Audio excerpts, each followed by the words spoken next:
Throughout the fall 2018 semester, I was doing a few web-based classes through a lofty school.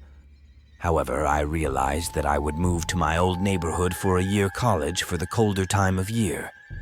I actually needed to make a few new companions, however, so I wouldn't feel alone, and perhaps en route it would be good to meet somebody to date. Which happened, I met this young lady through Kindling. She was truly cool, and we shared a great deal. Practically speaking, quick version, we began dating, and we had loads of fun together. She wasn't from my old neighborhood, and I had seen that after she returned from Thanksgiving break, the manner in which she acted and her demeanor had transformed. She was dependably on the more snide side, yet presently only appeared to be mean. For instance, the lively fool's prodding had become much more forceful. There was no actual damage. I ought to say that it was only the sort of prodding that ought not be occurring.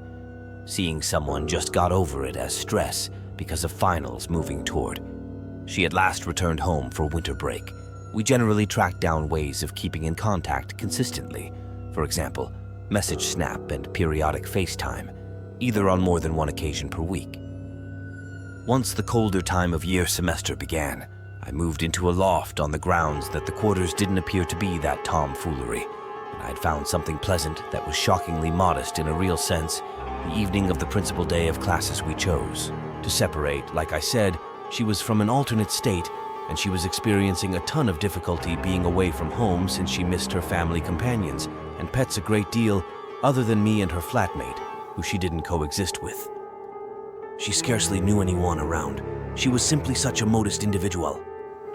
That is not something terrible, but rather, like I said, she had very few companions to encircle herself with, so she simply needed to be without anyone else constantly, so it was a pleasant exit without being the one that did the unloading, since that sort of stuff simply gives me an excess of stress and nervousness. Half a month went by, and every day I felt somewhat less miserable because when I thought back on the relationship, there were a lot of issues that I had disregarded. It was the week paving the way to Valentine's Day, and I was somewhat miserable because I had a great time things arranged that I needed to shock my sweetheart with. I concluded that perhaps for that week I would reactivate my Kindling account truly, to check whether I could get a coordinate, and conceivably spend time with somebody on the occasion, so I wouldn't be separated from everyone else because the vast majority of my companions had their sweethearts. I did around 2 days before the occasion, and I got some matches following a couple of long stretches of having the application I visited with a large portion of them, and asked what their Valentine's Day plans were. And, not shockingly, they were all going out to bars by and by. That way, life isn't exactly my thing. It simply doesn't appear to be that enjoyable to me. Yet I generally use it if all else fails, and I wasn't so frantic yet. I ultimately began messaging with a girl named Alex who was not into that kind of thing. Maybe she would just stay home and watch movies, which is what I would also like to do. She even had a major that was similar to my best friend's and was enrolled in some of the same classes as him, though she was not sure if they had classes at the same time because they had not started yet, and she was trying to figure out who was who. After messaging for about an hour, the best way to characterize Alex is that she had charming glasses spots, mid-length light hair, and brilliant blue eyes. We then moved the conversation to her Snapchat, where I asked her if she would need to hang out on Valentine's Day, to which she replied that she would.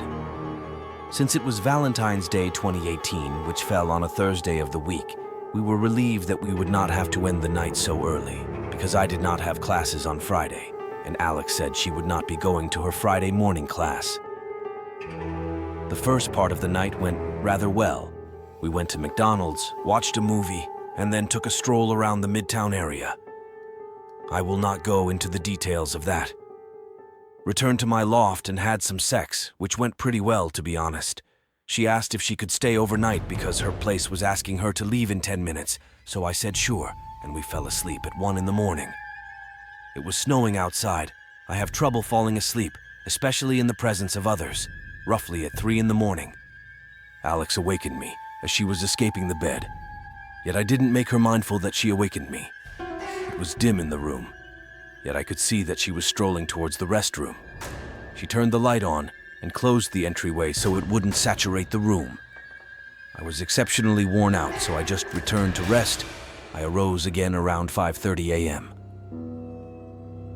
Furthermore, amazingly, Alex wasn't in that frame of mind close to me. I went to check whether she was still in the restroom, but I was unable to see the layout of the light, so that implied it was switched off. I wasn't in that frame of mind of a shock yet. I was only inquisitive regarding where she was. So I sat up and got my telephone off my bedside table. I had no messages from her platitude that she had left yet. I had the option to see that the garments she'd been wearing before were still on the ground close to mine, so she was still here someplace. Next, I heard I was going crazy when I heard Spring from the other side of the room and saw that Alex was just standing in the corner with her back to me. I quietly called out to her to see if she was okay, but she did not respond. I switched on the lamp I had on the nightstand. It was not very bright, but it was enough. I got up and walked over to her. She was still standing there, not moving. I was a little uneasy, but I had to see what was going on, so I gently put my hand on her shoulder and called her name again. There was no reaction. I was about to call her name again after 10 seconds of silence when she turned around with such terrifying speed, screamed like a crazy person, and struck me. Not that it was the hardest blow, but it still hurt a little because I am not that big. The scariest part is that I had no feeling at all. I got up and fell onto my bed, and she chased after me, hitting and screaming, and after a half minute, she went to her clothes, took them, and ran out of my condo. I got out of bed, ran to my front door, opened it all the way, saw that she had left it open, closed and locked it, and then opened it again and smelled strongly of something rotten coming from the bathroom, turned on the light, saw that my floor was wet, that my medication pack had been thrown on the floor, and worst of all, saw that she had poop on the mirror. I called the police right away, and they sent someone to my house. They wanted to see her Kindling and Snapchat profile, which had both been deleted. I only had one picture of her on Snapchat, which I had taken because it was a cute picture. She was using a Snapchat channel in the picture, though. Sadly, there was not much the police could do, other than file a report and keep an eye out for her in the area. They offered me the opportunity to have a companion sleepover later if she tried to break in, so I did.